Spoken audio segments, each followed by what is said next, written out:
Τη σημερινή ημέρα, 5 Μαΐου, θυμόμαστε την Αγία Ειρήνη τη Μεγαλομάρτυρα, η οποία δεν προσελκύστηκε από τα είδωλα, αλλά φωτίστηκε από την αγάπη του Ιησού Χριστού και θυσιάστηκε για αυτήν.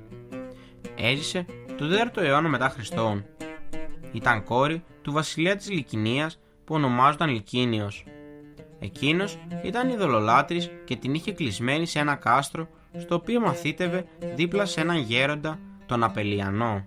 Μια μέρα είδε ένα όραμα, το οποίο ο Απελιανός το ερμήνευσε ως προάγγελο του μαρτυρίου της.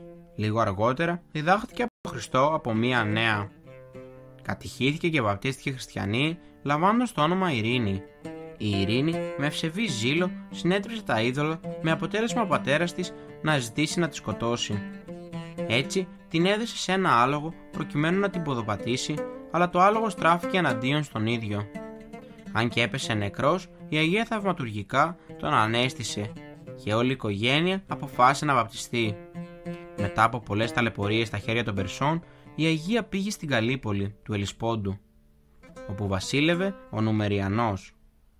Εκεί με παρησία ομολόγησε τον Χριστό, γεγονός που οδήγησε σε πολλά βασανιστήρια αλλά και στο μαρτυρικό της θάνατο.